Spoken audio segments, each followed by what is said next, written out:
everyone, this is again Ekagrata.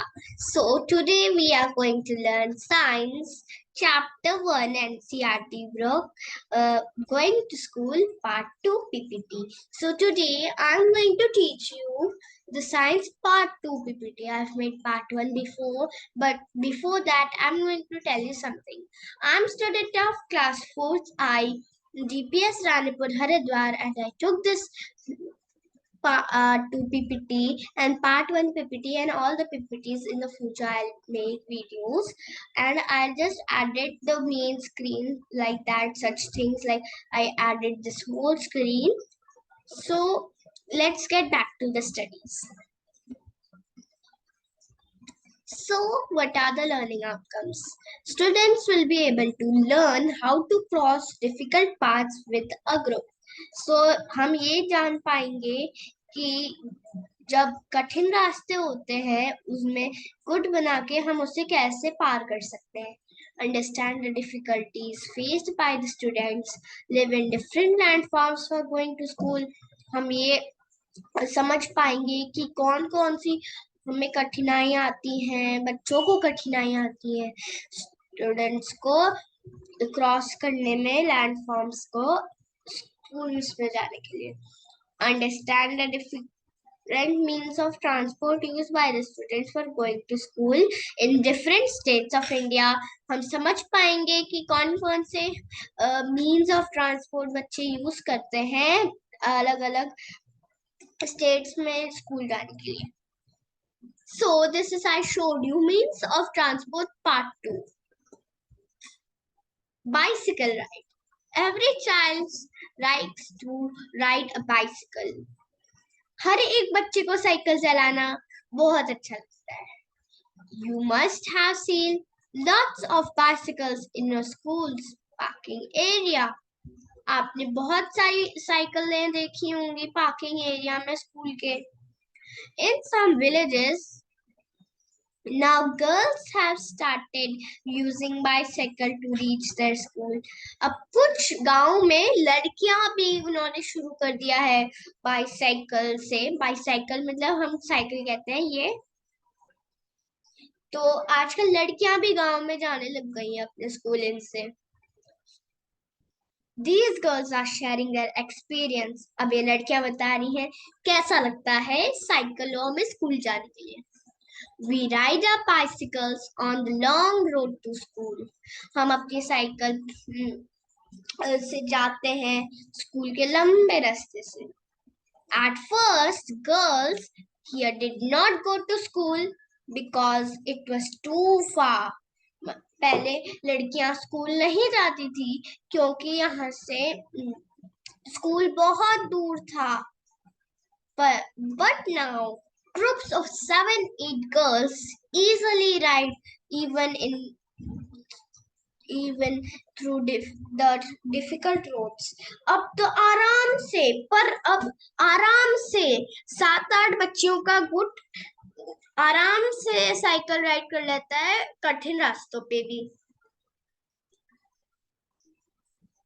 Crossing the jungle.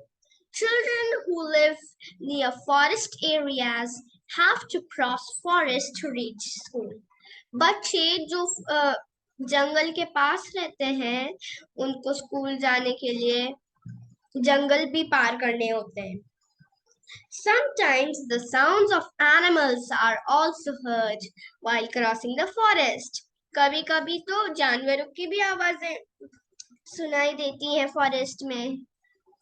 What they feel, just feel it.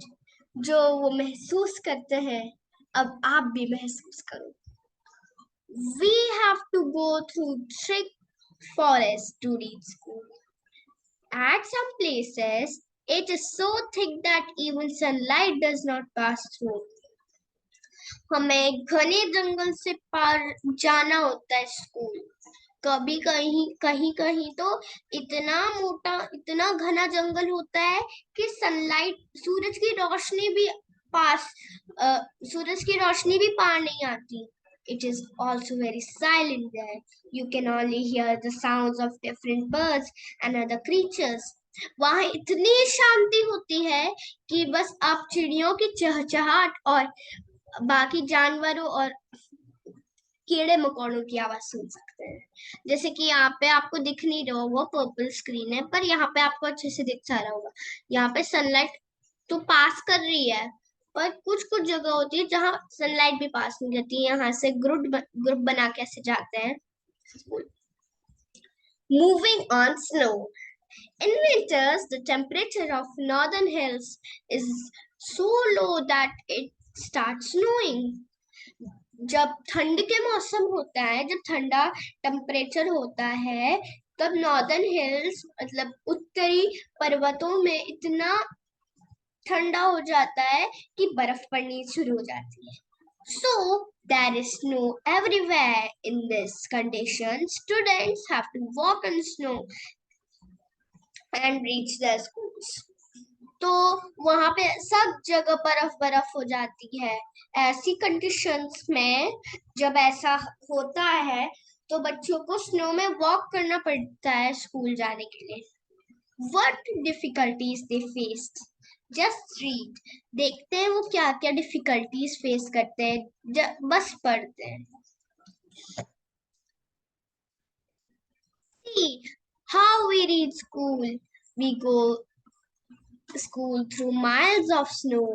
We hold our hands and walk carefully. देखो हम school कैसे जाते हैं। We go to school through miles of snow. हम snow के पार से ऐसे लंबे लंबे किलोमीटर्स मीटर से स्नो से जाते हैं। हम अपने हाथ पकड़ते हैं और आराम से चलते हैं। If the snow is soft, our feet sink to it. When the snow is frozen, we may slip. तो जब बर्फ सॉफ्ट होती है, नरम होती है, हमारे पैर उसके अंदर धंस जाते हैं। पर जब बर्फ जमी हुई होती है तो हमारे पैर हम फिसल सकते हैं, जैसे कि ऐसे पूरा फिसल सकते हैं और गिर सकते हैं। Rocky paths.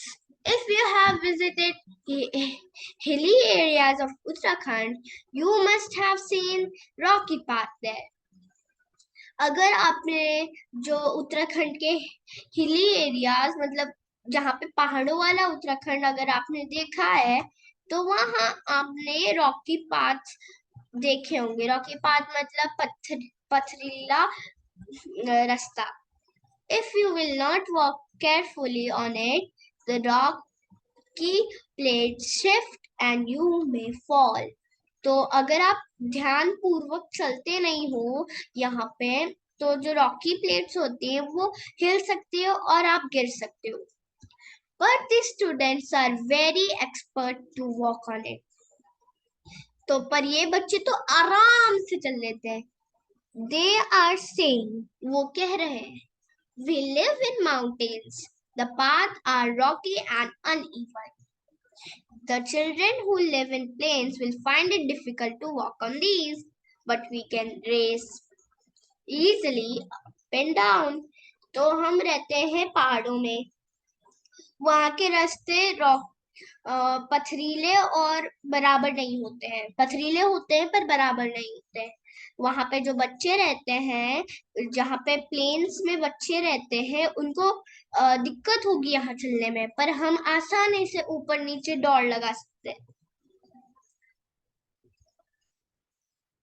Thank you. This was the end of the chapter. So we will meet again. So here is a note written. No matter where there is a dense forest, farms, mountains, or snow on the way, we manage to reach school.